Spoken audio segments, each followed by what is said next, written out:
Now we developed our bishop, and what was that? Let's get one game in as blacks. The queen's pawn move to d4. In my own games, I always play a setup called the King's Indian, but I don't think I really want beginners trying to play that this rating range, so let's just do a copycat for as long as we can. Okay, they immediately try to blow up the center. That's kind of actually what we just now did to them, which is super interesting. So let's say you see this move and you panic because you don't know what to do. Your opponent just gives you a pawn on move 2, but you're like, there's got to be a trick here. That's what happens, right? Especially in beginner chess. You play beginner chess and your opponent does something that looks stupid and you take it, then you move 3 moves later, you lose the game, right? Let me show you something you can do if this happens. Take the pawn and then don't worry about defending it. We're not going to give it away with nothing, no fight, but we're not going to be overly concerned with trying to save this pawn, okay? We're just going to develop pieces. If a piece can easily develop and defend it, that's great, but we're not going to try to find a square to get our queen to try to... No, I mean, if he takes it back, he has to waste time taking it back, and that's fine.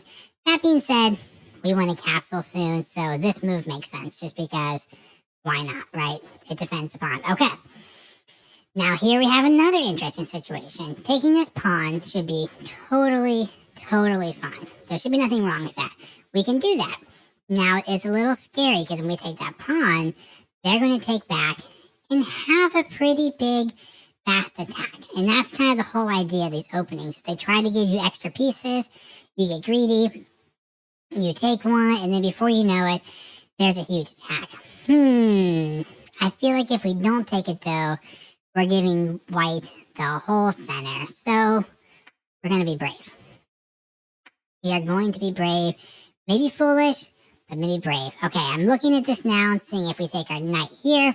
Our opponent has a simple move that hits our knight. Looks a little annoying, so let's delay the knight development. Let's develop the bishop and hit the queen. Now, how many of you thought that was a good move? And I said, oh yeah, I see a free attack on the queen. What's the queen doing here? Yeah, that's a really bad move. We don't want to do that either. So we're kind of in a sticky situation. So we need to get some pieces out. We're up a pawn, but the opponent has a lead in development. And this is what a lead in development does, is it makes it kind of hard for you to make a move sometimes. So we're going to play a simple move. Now, maybe you were taught not to make this move, but this move actually blocks the bishop check, and it blocks all the forward knight moves, and it allows us to do our bishop move. Now we developed our bishop, and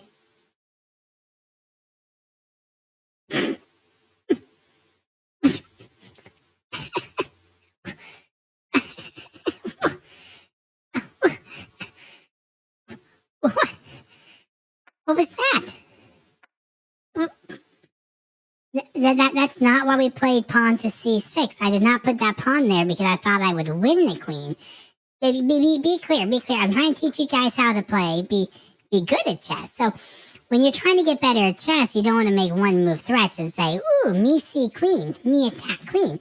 Like this is why beginners are beginners though, because you do moves like this and your opponent not only doesn't move the queen, but puts the king in the worst square. So now it can't move the queen. That's such a bad move. So let's try to be educational though. Again, I am not playing this move because it's a one move threat on the queen. I want to develop my light squared bishop anyway. I can develop it and get a free hit on the queen. I get a free move. This is why you shouldn't bring your queen out early, because I can start catching up in development by getting a free move. I went here. I save a move now because the queen has to move again before then I get another turn. But should I not take it? Well, I guess my opponent gave me a queen. I might as well take it. Now, this is not a good way to get a lead in development. This is not how you're supposed to get a lead in development, by sacrificing your queen. Sacrificing a pawn, that can be a really smart move. You sacrifice a pawn, you get a lead in development. Not quite your queen. So now, let's just try to get our king to safety as fast as possible. If our king is safe, we're up a queen, right?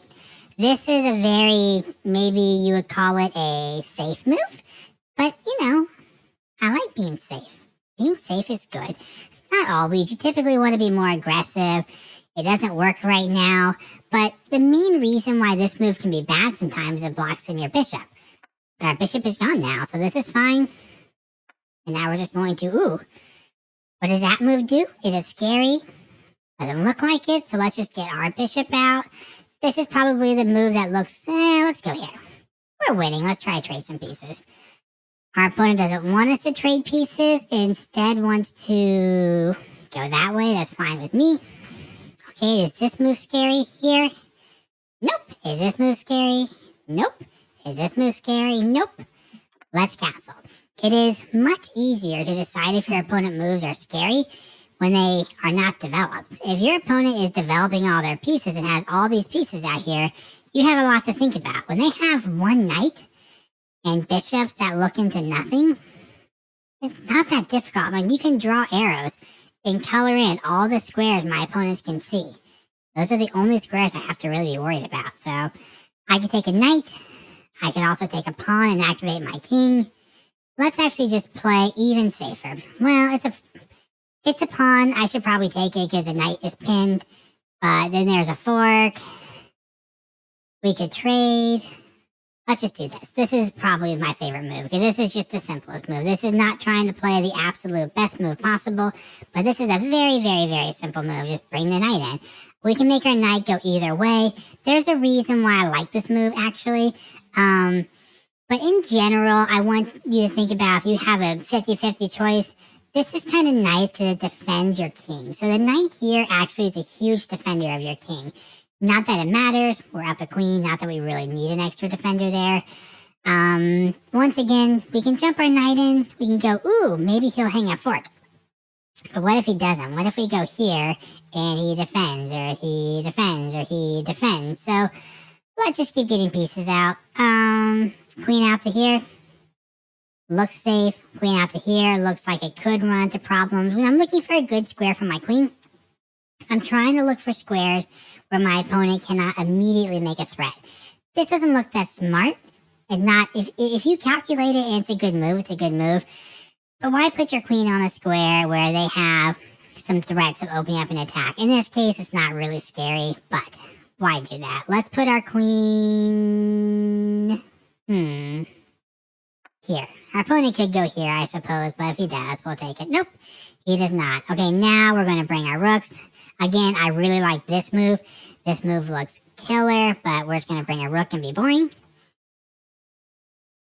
We're just going to bring our rooks and be boring. He could reveal an attack. We're going to just bring our rooks. Be boring. There we go. We made all these boring moves in a row. Okay.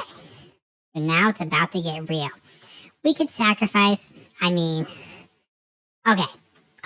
Let's just take a second here. I don't want you guys to always be playing crazy fancy chess. It's very easy to be like, I'll sacrifice all my pieces and it'll work.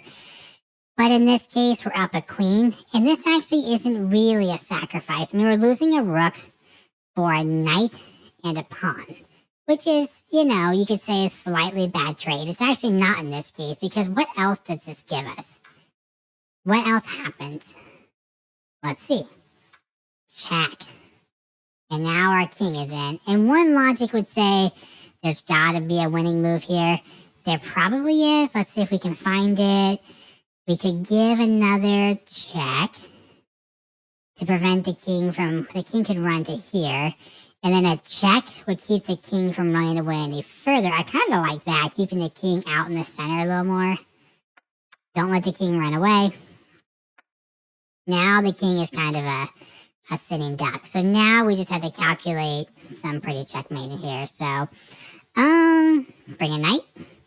Let's ask ourselves to see if any way he can obviously trade, and we're fine with that. If we bring a knight and he attacks us, he can't attack us. Let's bring a knight. And on our next move, we'll probably make a look for our king if we need to. Right now, we're under no threat, so we don't really need to right now. But let's go for here and hope for a pretty checkmate. Oh, I was hoping we could sacrifice our queen he takes, rook takes, boom, boom, boom, checkmate, but he didn't let us. Let's make a look for our king. So now we won't get back right checkmated. Okay, a weird move. Let's just trade that bishop. He doesn't want to trade, which is smart, so let's just take the bishop. Let's go here. Let's win the rook. You notice that even in these totally winning positions, I'm taking a little bit of time. Ooh, look at that rook. Oops. Take a little bit of time to check before you make a move. We can always escape this by giving a check. Bring our other rook. I don't have to worry about back range checkmate. Check. And is there a prettier checkmate anywhere? Can we use our knight to checkmate anyway? Check. Here. Ooh, wait. Check. Here, here. And then check. Takes away that square. I think this works. Let's see. Oh, he didn't even let us do it. What a loser.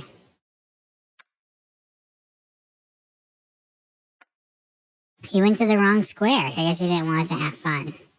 Alright. Alright. Boom. Boom. And boom. I want to show you guys something kind of cool real quick here. We crushed this person, right? Trying to play really safe moves, and then they gave up a queen, which did make it quite a bit easier. But then here, we kind of want to do some big crazy attacks, right? And I said, no, let's take a few moves to just try to bring our rooks into the game. So we spent a total of 1, 2, 3, 4 moves to bring our queen and our rooks to the center, because the one rook had to move twice to double. These were not the best moves, but we're winning by like 8, according to the engine. So this is completely over. And actually, this is the best move. The complete best move of the game. The best move in the computer is just to take this, because the attack is so overwhelming with our rook and our king and our bishops and our knights all coming in.